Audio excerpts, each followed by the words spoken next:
मार देंगे हॉस्पिटलों में, बाबा को रोगी नहीं देंगे, तुम्हारी ऐसी की प्राणायाम नहीं करने देंगे, आयुर्वेद की दवाई नहीं खाने देंगे, तुम्हारी ऐसी की तैसी। रेमडेसिविर इंजेक्शन एलोपैथी के नाम पर लाखों करोड़ों की लूट हो, हजारों दवाइयां हैं जो अमेरिका और यूरोप जैसे विकसित देशों में प्रतिबंधित है, लेकिन भारत में धड़ल्ले से बिक रही। नमस्कार, डिस्कवरी ऑफ ट्रुथ में आप सभी का एक बार फिर हार्दिक स्वागत है। दोस्तों, आजकल टेलीविजन पर आयुर्वेद वर्सेस एलोपैथी चल रहा है।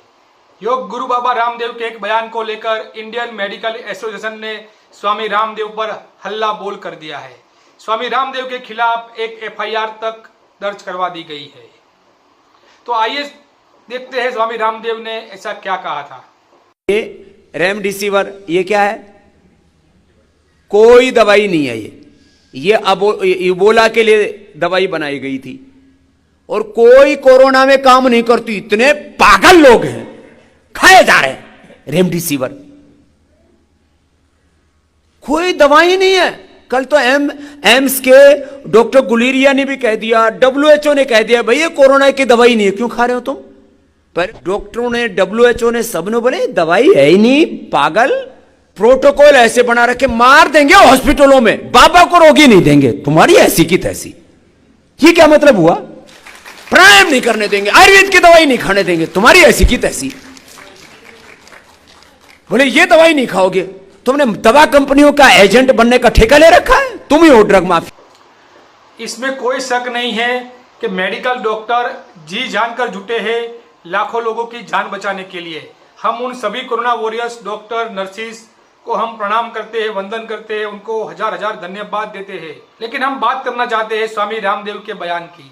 स्वामी रामदेव ने जो कहा है उसमें हमें तो बहुत सच्चाई दिख रही है। हम प्रत्यक्ष हमारे आसपास देख रहे हैं, लोग कोरोना से नहीं मर रहे हैं। कोरोना ठीक हो जाने के बाद किसी को अटैक आ जाता है, किसी को ब्रेन स्ट्रोक आ जाता है, या कोई हाई बीपी, लो बीपी से मर जाता है, कोई हाइपर टेंशन से मर जाता है।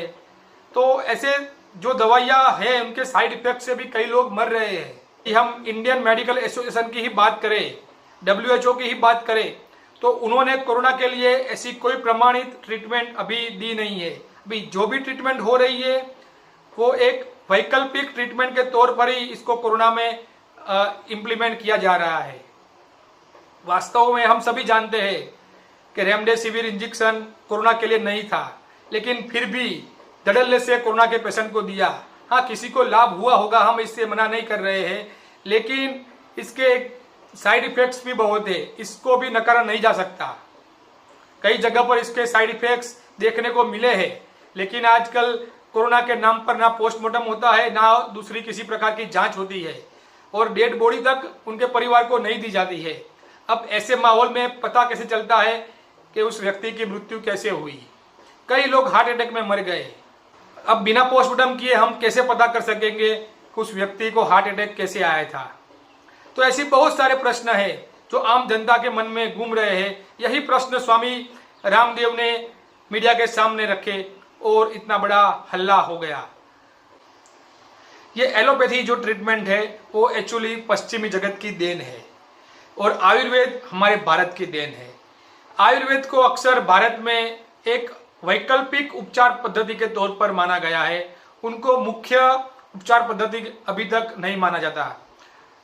लेकिन हम यदि देखें तो आयुर्वेद में सभी प्रकार की ट्रीटमेंट मौजूद है जो एलोपैथी में भी मौजूद नहीं है। देखिए, स्वामी रामदेव ने अपना विचार रखा तो देखिए हमारे देश में कैसा माहौल हो गया कि स्वामी रामदेव को अपने सच्चे बयान पर माफी मांगनी पड़ी। जी हाँ, स्वामी जी के बयान में हमें तो कोई गलत नहीं लग रहा है, क्योंकि हम देख रहे हैं कि भारत में एलोपैथी के नाम पर लूट मची हुई है। सामान्य लोगों की तो बात ही छोड़ दीजिए, अब हायर मिडिल क्लास लोग भी अब इस मेडिकल ट्रीटमेंट जो एलोपैथी ट्रीटमेंट है उसको एफोर्ड नहीं कर पा रहा है। IMA को ये सब क्यों नहीं दिख रहा है? एलोपैथी के नाम पर लाखों करोड़ों की लूट हो रही है, ये इंडियन मेडिकल एसोसिएशन को क्यों नहीं दिख रहा है? एलोपैथी में हम आजकल देखते हैं जहां नॉर्मल डिलीवरी संभव है वहां पर भी कई डॉक्टर ज़्यादा पैसे ऐंठने के लिए सिजेरियन का भय दिखाते हैं और सिजेरियन ऑपरेशन ही करते हैं। नॉर्मल डिलीवरी का खर्चा 5 से 10 हज़ार होता है, वहीं सिजेरियन का खर्चा 25 से 50 हज़ार लाख रुपया तक भी जा सकता है। जैसी हॉस्पिटल, जैसी सिटी, वैसे भाव। तो ये एलोपैथी में तो हम साफ देख रहे हैं, 8 रुपये की दवा 80 रुपये में बिक रही है, 100 रुपये की दवा 1500 में बिक रही है। तो आइए मेरे को इस सब मैटर पर ध्यान देना चाहिए, ना कि बाबा रामदेव के स्टेटमेंट पर। एलोपैथी गलत है ऐसा कहने का हमारा कोई मकसद नहीं है। अभी वर्तमान में एलोपैथी वर्सेस आयुर्वेद हो गया है, ये हमारे देश के लिए अच्छी बात नहीं है। देखिए, हमारे देश को आयुर्वेद पर गर्व होना चाहिए। वर्तमान में जब ये कोरोना की बीमारी चल रही है, कोरोना की महामारी चल रही है, वर्तमान में इस कोरोना पेंडेमिक में आयुर्वेद ने लाखों लोगों की जान बचाई है। आयुर्वेद के उपचार से करोड़ों लोग ठीक हुए हैं और करोड़ों लोगों कोरोना होने से बचे हैं। ये भी हमने प्रत्यक्ष देखा है। एलोपैथी अपनी जगह पर सही है, आयुर्वेद अपनी जगह पर सही है। ऐसी हजारों दवाइयाँ हैं जो अमेरिका और यूरोप जैसे विकसित देशों में प्रतिबंधित है, लेकिन भारत में धड़ल्ले से बिक रही है। ऐसी कई सारी वैक्सीन है जो अमेरिका और यूरोप में प्रतिबंधित है, लेकिन भारत में उसका बहुत बड़ा मार्केट है और धड़ल्ले से यहाँ बिक रही है। आइए में ये सब जो है मैटर है, इन पर क्यों ध्यान नहीं दे रहा है? आखिर स्वामी रामदेव से इनको इतनी नफरत क्यों हो गई है? स्वामी रामदेव का कहने का मतलब ये नहीं था कि सभी डॉक्टर बेकार है या सभी ऐसे है। हमें ये बात समझनी होगी कि एलोपैथी ट्रीटमेंट की भी एक सीमा होती है और आयुर्वेद की भी एक सीमा है। दोनों अपनी अपनी सीमा में रहकर काम करें तो दोनों का हम अच्छा लाभ उठा सकते हैं। एलोपैथी संपूर्ण गलत है या नुकसान करता है ऐसा भी नहीं है। जब इनिशियल स्टेज पर हमको बीमारी को ठीक करना होता है तो एलोपैथी सबसे कारगर ट्रीटमेंट मानी जाती है।